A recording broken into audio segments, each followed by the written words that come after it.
Buenas noches, estamos en una nueva edición de su noticiero KNTV Noticias. Hoy hablaremos acerca de un tema que ha generado controversia y polémica en las últimas semanas. Antes de comenzar, vamos a presentar a nuestros panelistas. Doctora Carmen Rosa Rincón, muy buena noche. Sí, señor, muy buenas noches a usted y a todos los presentes. Muchas gracias. Doctora Carmen, ¿usted nos puede hacer una breve reseña histórica acerca de las entidades y de todo lo relacionado, por favor? Bueno, sí, señor. Bueno, me voy a dirigir en este momento más acertadamente pues a la historia del SENA, del Instituto Nacional SENA. Bueno, ¿esto qué es? Esto es un órgano público adscrito al Ministerio de Trabajo de Colombia. El objetivo de este instituto educativo pues es capacitar cada vez más personas para que así las empresas del país pues tengan profesionales, ¿sí? Que tengan cada vez mejor competitividad y producción de las empresas e instituciones colombianas pues en el mercado tanto nacional como internacional. Bueno, también quiero comentarle acerca de cuándo nace este centro educativo tan importante que pues, se ha reformado muy importante en nuestro país a nivel nacional y educativo, pues por su gran competencia en la educación. Este nació el 21 de junio de 1957. Surgió el Servicio Nacional de Estudios SENA. Bueno, nació durante el gobierno de la Junta Militar posterior a la renuncia del general Gustavo Rojas Pinilla, mediante el decreto ley 118 de ese mismo año. Pues un hecho, bueno, esto se dio pues por ¿cómo les dijera? Por ¿cómo le dijera? Pues por emprendimiento del economista cartagenero Rodolfo Martínez. O sea que fue por pura necesidad que se creó. Yo tengo entendido que el SENA salió también por una idea brasileña que se llamaba el SENAI, y acá se retomó No, para tener capacitación de empleados, estudiantes y otras personas para tener un cargo más profesional, ¿cierto, doctora? sí, fue por el economista cartagenero Rodolfo, pues él fue quien le propuso al ministro de Trabajo, pues organizar este instituto. También hubo un hecho muy importante en este centro educativo y fue la entidad de las primeras accionales hoy regionales y departamentales de Antioquia, Atlántico, Bolívar, Cauca, Cundinamarca, Magdalena y Nariño. Bueno, así fue teniendo muchos cambios y fue creciendo en muchos aspectos. Yo le voy a pedir el favor que nos indique acerca del Instituto Colombiano de Bienestar Familiar, acerca del tiempo, porque no tenemos mucho tiempo para la entrevista. Entonces háganos una breve reseña, por favor, acerca del Instituto Colombiano de Bienestar Familiar y también acerca de las cajas de compensación, que son las tres entidades, digamos, los tres entes que se verían afectados con, con este nuevo impuesto, doctora. Sí, señor. Bueno, sí, también tenemos la historia del ICBF y pues nació, bueno, primero que todo es un establecimiento público descentralizado con personería jurídica, autonomía administrativa y patrimonio propio. Bueno, esta institución fue creada durante el gobierno del presidente Carlos Lleras Restrepo el 30 de diciembre de 1969. Pues al cumplimiento de una promesa hecha en su campaña. Eso pues que nos quede así claro. Bueno, también pues fue mediante una ley que se llamó Cecilia o Ley 75 de 1968 en honor a la primera dama de la nación. Bueno, este instituto Pues fue creado en una entidad del Estado colombiano que trabaja por la prevención y protección integral de la primera infancia, la niñez, la adolescencia y el bienestar de las familias colombianas. Y sobre la historia de las cajas de compensación, bueno, pues esto nace en 1954, cuando un grupo de empresarios antioqueños, ante el inminente deterioro de los salarios y el alto costo de vida, pues deciden entregar un subsidio monetario a cada trabajador por cada hijo. ¿Sí? Estas cajas pues son personas jurídicas de derecho privado sin ánimo de lucro, organizadas como corporaciones en la forma prevista en el Código Civil y cumplen unas funciones especiales. De seguridad social y se hallan pues sometidas al control, vigilancia del Estado. Estas funciones principales pues son las de recaudar, distribuir y pagar aportes destinados al subsidio familiar. También estas cajas de compensación tienen unos servicios que prestan y son como la de salud, la de educación, recreación, cultura, turismo, deporte y vivienda. Eso le puedo contar de la caja de compensación, doctor. Muchas gracias, doctora. Doctora Angie Malpica, muy buena noche. ¿Cómo ha estado? Gracias.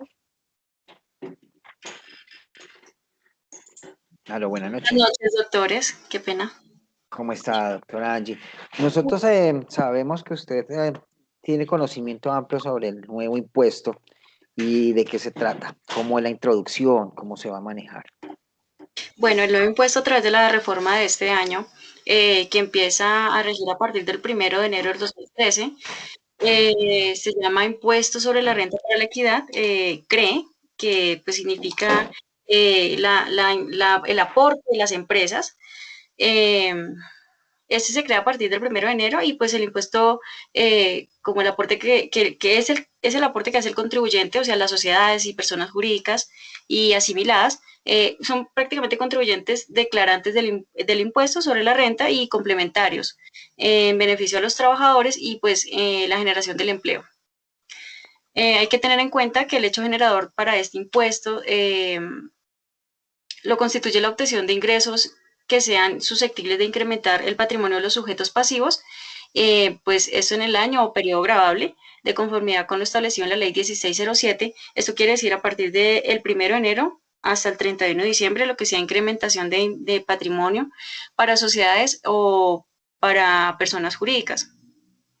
La tarifa del impuesto actualmente quedará sobre el 8%. Y pues la destinación específica sobre este impuesto es para las entidades del ICBF y el SENA. Esto con tal de facilitar la posibilidad del desarrollo, esto es a nivel nacional. Y lo otro que te puedo comentar también es sobre la facultad para establecer la retención del impuesto, en la fuente del impuesto sobre la renta para la equidad, pues el gobierno nacional podrá establecer retenciones en la fuente con el fin de facilitar, acelerar y asegurar el recaudo del impuesto sobre la renta para la equidad y pues determinará los porcentajes tomando en cuenta la cuantía de los pagos o abonos y la tarifa del impuesto, así como los cambios legislativos que tengan incidencia en dicha tarifa. Téngase también claro que las personas naturales no son partícipes de este nuevo impuesto. Esto lo que es una reforma tributaria. Esto solamente aplica para las entidades, las sociedades que declaran renta y también para las entidades, sociedades o empresas internacionales que generan crecimiento de patrimonio en el territorio nacional. Muchas gracias, doctora. Doctor Edgar Corchuelo, ¿cómo está? Muy buena noche. Juan Carlos, muy buenas noches. Doctores, buenas noches. Colegas televidentes, buenas noches. Doctor Edgar, usted estaba aclarando la semana pasada en una entrevista que tuvo en uno de los medios de comunicación que tenía una sentencia acerca del tema. Legalmente, ¿cómo afecta a este nuevo impuesto? Respecto a jurisprudencia del tema en mención y como punto de partida, pues obviamente encontramos la sentencia, la C393 de 2016 de la Corte Constitucional de Colombia, pues donde demanda la inconstitucionalidad contra el artículo 20 de la ley 1739 del 2014, por medio de la cual se modifica el estatuto tributario de la ley 1607 del 2012, donde se crean mecanismos de lucha contra la evasión y se dictan otras disposiciones. Los demandantes son Gustavo Alberto Pardo Ardila y José María Ayala Gómez, y el magistrado ponente es el doctor Alberto Rojas Ríos. De todas formas, y de acuerdo con los cargos formulados en la demanda, la sala plena de la Corte Constitucional determina si el artículo 20 de la ley 1739 del 2014, obviamente, pues al prohibir la compensación de los saldos a favor del impuesto sobre la renta para la equidad CREE, como le decía ahora la doctora Malpica, pues con obligaciones tributarias causadas por concepto de otros impuestos, desconoce el principio de equidad tributaria establecido en el artículo 363 de la Carta Magna. Hay que recordar que el artículo 363 de la Carta Política reza que el sistema tributario se funda en los principios de equidad, eficiencia y progresividad, y las leyes tributarias no aplicarán con retroactividad. Es deber del Estado asegurar su prestación eficiente a todos los habitantes del territorio nacional. Pues tal cual como reza la sentencia, y como lo mencionaba ahorita la doctora Malpica, tal cual y como reza la sentencia manifiesta y dice, créase a partir del 1 de enero del 2013 el impuesto sobre la renta para la equidad CREE, como el aporte con el que contribuyen las sociedades y personas jurídicas y asimiladas contribuyentes declarantes del impuesto sobre la renta y complementarios, en beneficio de los trabajadores, la generación del empleo y la inversión social en los términos previstos en la ley.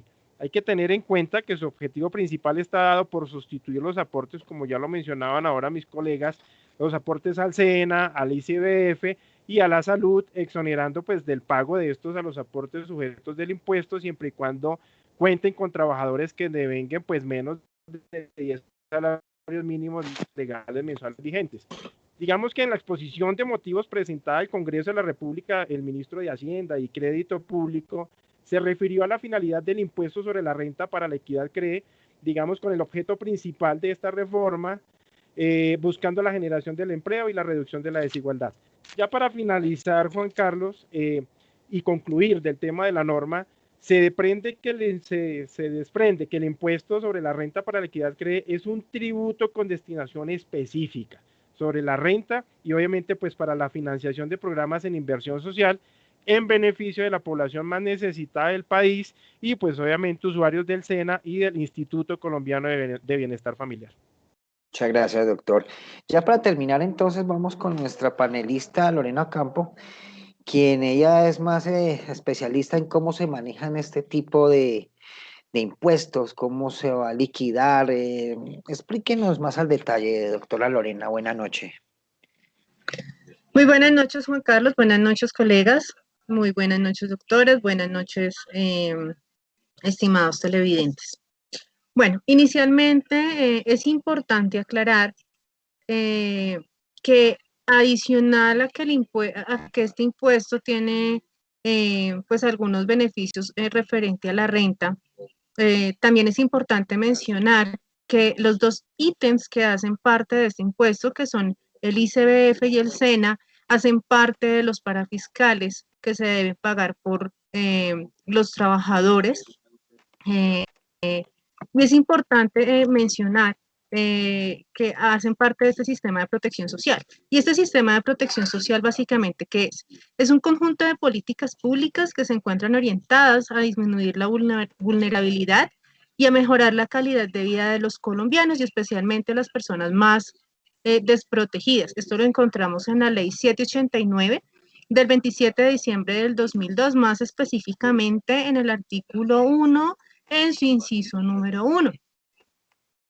¿Qué es el Instituto Colombiano de Bienestar Familiar? Pues es el encargado de proveer la protección al menor y en general el mejoramiento de la estabilidad y del bienestar de las familias colombianas. Esto se rige de acuerdo a la ley 75 del 30 de diciembre de 1968 en su artículo 53. Tenemos también el Servicio Nacional de Aprendizaje, que es el SENA. Este está encargado de cumplir la función de corresponder al Estado de invertir en el desarrollo social y técnico de los trabajadores colombianos.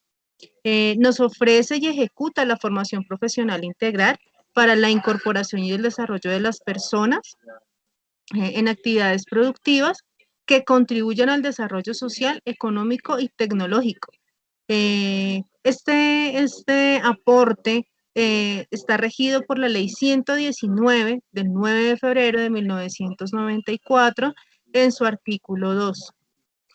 También es importante saber quiénes ostentan de estos derechos, ¿no? Es importante tener en cuenta que el Estado debe garantizar a los habitantes del territorio nacional el derecho irrenunciable a la seguridad social y que estos dos ítems hacen parte de esa seguridad social. Este servicio será prestado siempre por medio del orden a la ampliación progresiva de la cobertura a los sectores de población y a los términos establecidos en las diferentes normas. ¿Qué contribuciones se llevan a cabo referente a estos ítems de parafiscales? Pues son contribuciones parafiscales, aquellos gravámenes establecidos con carácter obligatorio por la ley, que afectan a un determinado y único grupo social o económico y se utilizan para el beneficio del propio sector. El manejo y la administración y la misma ejecución de estos recursos debe ser exclusivamente en la forma dispuesta en la ley que los crea y serán destinados solo al objeto previsto de ella. Eso lo podemos encontrar en nuestra Ley 100 del 23 de diciembre del 93 en su artículo 157. Adicionalmente, ¿quiénes están obligados a realizar estos aportes?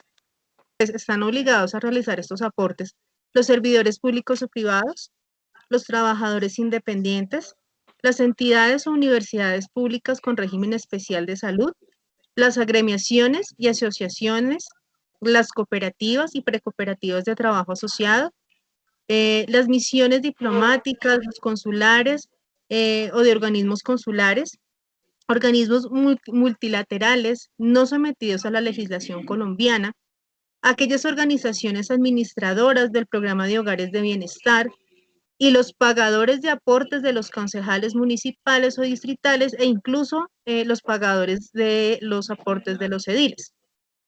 Es importante tener muy en cuenta que todos los empleadores y entidades a nivel oficial están obligados a destinar un 9% de nómina mensual de salario con destino al SENA y al ICBF.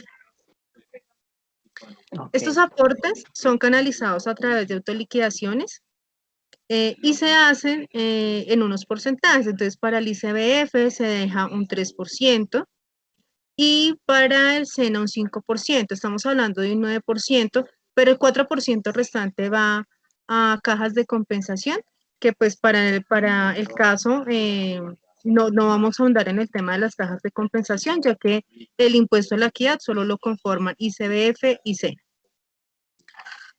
Ahora bien, ¿quiénes están exonerados de estas contribuciones? Pues las sociedades y personas jurídicas y asimiladas, es decir, los contribuyentes declarantes del impuesto sobre la renta y complementarios, por trabajadores que devenden individualmente menos de 10 salarios mínimos, que era lo que nos estaba también aclarando el doctor Corchuelo, las personas naturales empleadoras con 2 o más empleados o por trabajadores que devenden individualmente menos de 10 salarios mínimos.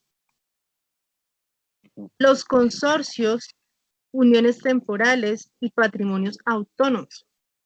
Empleadores en los cuales la totalidad de sus miembros estén exonerados del pago de los aportes parafiscales del SENA y del ICBF y que estén exonerados del pago de los aportes del sistema de seguridad social. Aquellos que también corresponden a trabajadores que devengan individual menos de 10 salarios mínimos.